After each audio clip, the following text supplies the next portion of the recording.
दोस्तों, हमारी नई कहानी बिल्कुल तैयार है और हमें यकीन है कि यह आपको बहुत पसंद आएगी। कहानी को जल्द देखने के लिए कृपया हमारे चैनल को सब्सक्राइब करें। जैसे ही हमारे 50 सब्सक्राइबर्स पूरे हो जाएंगे, हम कहानी को अपलोड करना शुरू कर देंगे। आपके सपोर्ट के लिए बहुत धन्यवाद।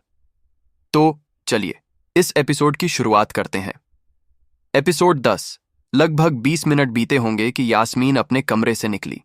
उसने एक बड़ा सा गहरा लाल बाथरोब पहना था और तौलिए से अपने बाल सुखा रही थी। उसने इधर उधर देखा और फिर मुझे अपने आरामदायक सोफे पर बैठा पाया। मैंने उसकी तरफ देखा और मुस्कुरा दिया। अरे यास्मीन, क्या तुम्हें रात का खाना बनाने में कुछ मदद चाहिए? मैंने कुर्सी से उठते हुए पूछा। यास्मीन झट से मेरी जगह पर बैठ गई और आराम से एक आह भरी। अच्छा कदम। अनन्या ने मुझे लिविंग रूम की तरफ देखते हुए धीरे से कहा।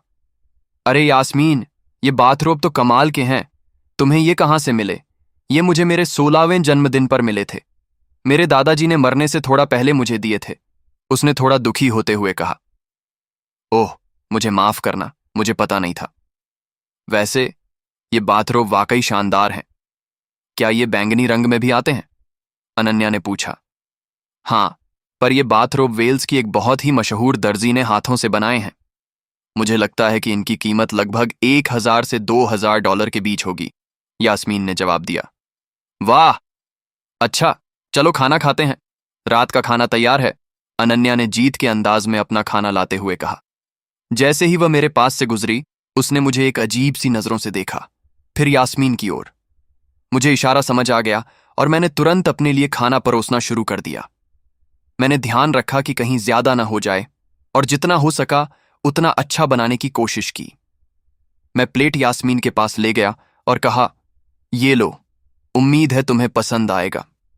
मैंने देखा कि कुर्सी में एक फोल्ड आउट डिनर ट्रे है और उसे खोलकर उसके सामने लगा दिया, फिर उस पर उसकी खाने की प्लेट रख दी। तुम्हें क्या पीना है? हमारे पास पानी, दूध, सोडा सब कुछ है। और अगर तुम चाहो तो मेरे पास अलग अलग तरह के कॉकटेल बनाने का सामान भी है, मैंने पूछा। कॉकटेल? अच्छा, मेरे लिए सब कुछ? उसने नटखट अंदाज में अपनी आंखें घुमाते हुए कहा। अनन्या और विजय तुरंत पागलों की तरह चिल्लाने लगे। उन्हें यह सब बहुत मजेदार लग रहा था। हाँ, मैं थोड़ा बहुत बार टेंडिंग कर लेता हूं और मुझे कुछ अच्छे ड्रिंक्स बनाने आते हैं, मैंने जवाब दिया, ये दिखाते हुए कि यह कोई बड़ी बात नहीं है। ठीक है, अगर तुम्हारे पास कॉकटेल का सामान है तो क्या तुम्हारे पास थोड़ा क्रैनबेरी जूस है? मुझे पता है यह अजीब लगेगा, पर थोड़ा ऑरेंज जूस भी, उसने पूछा। बिल्कुल भी अजीब नहीं, अनन्या ने कहा। तुम लोग पक्का मेरे साथ मजाक कर रहे हो, है ना? मैंने कहा। नहीं, सच में नहीं। यास्मीन, क्या तुम चाहती हो कि मैं तुम दोनों के लिए ड्रिंक बना दूं? मुझे लगता है कि 3 भाग ऑरेंज जूस और 1 भाग क्रैनबेरी जूस ठीक रहेगा, मैंने थोड़ा हैरान होते हुए पूछा। हाँ, तुम्हें कैसे पता? यह तो मेरा पसंदीदा ड्रिंक है। किसी को भी मेरा ड्रिंक पसंद नहीं आता। तुम्हें कैसे पता? उसने हैरानी से पूछा। क्योंकि मैं हमेशा यही पीता हूं।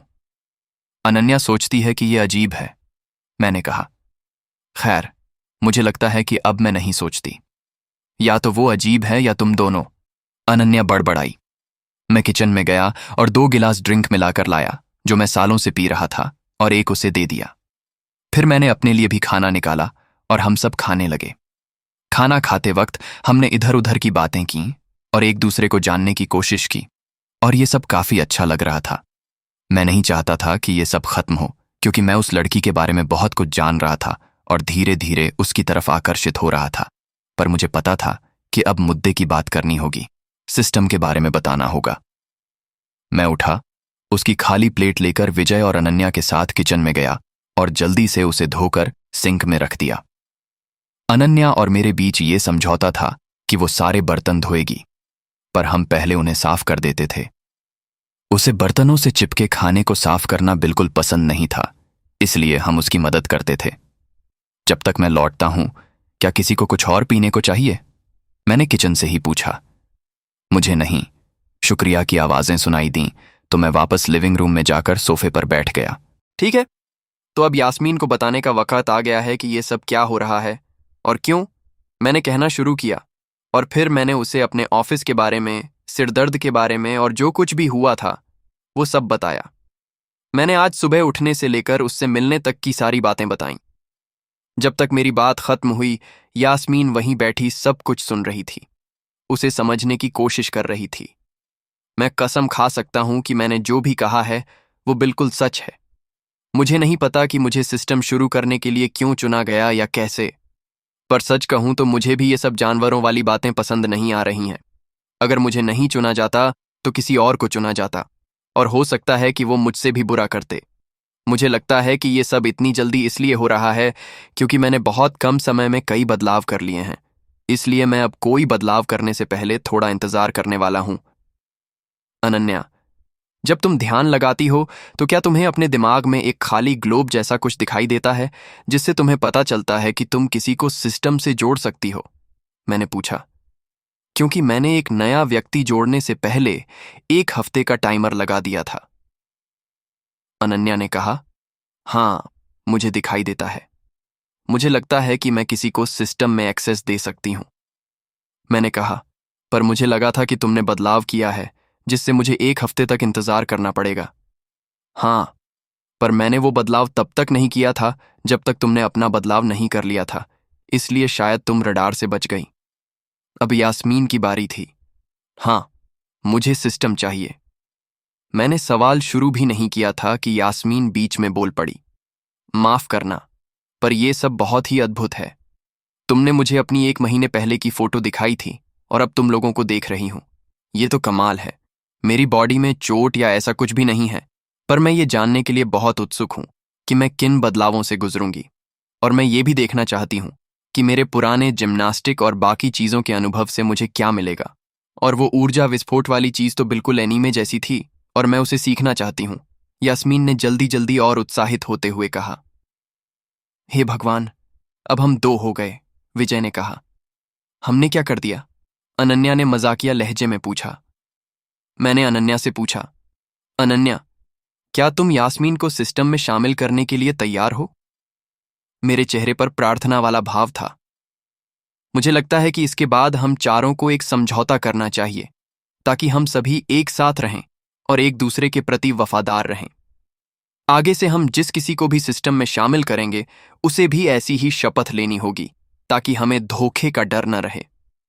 मुझे पता है कि यह बहुत बड़ी बात है, पर हमारे सबसे बड़े दुश्मन दूसरे लोग ही होंगे और मैं चाहता हूं कि हम चारों एक चट्टान की तरह मजबूत रहें जिस पर हम अपने भविष्य की नींव रख सकें। यास्मीन ने जवाब दिया, मुझे इसमें कोई परेशानी नहीं दिखती। मैं मानती हूं कि तुम लोग मुझसे अभी अभी मिले हो और मैं तुम लोगों से। अगर ये शपथ एक दूसरे के प्रति हमारी वफादारी की गारंटी देती है तो मुझे इसे लेने में कोई खुशी होगी। मैं समझता हूं कि तुमने सिस्टम में यह हिस्सा क्यों डाला है और मैं इसे पूरी तरह से मानती हूं।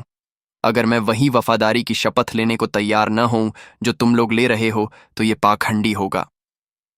हाँ, और याद रखना, हम चारों के बाद वफादारी की शपथ ही सब कुछ होगी। मैं उन लोगों को नहीं देखूंगी जो अधिकार में हमसे नीचे हैं।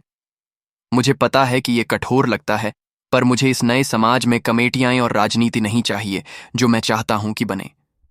ये हमारा रास्ता होगा या फिर हाईवे। लोग गुजारिश कर सकते हैं, पर हमें इसे बनाए रखने के लिए कुछ शपथों की जरूरत पड़ेगी।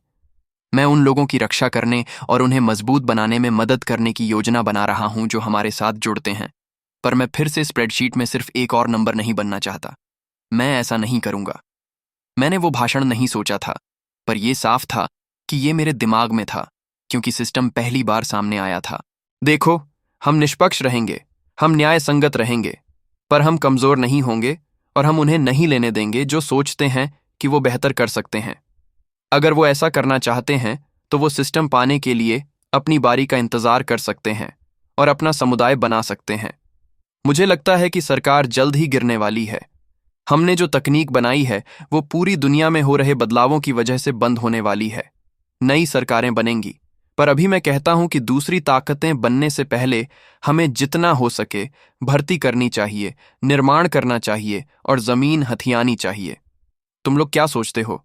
यास्मीन ने कहा। मुझे महत्वाकांक्षी आदमी पसंद है।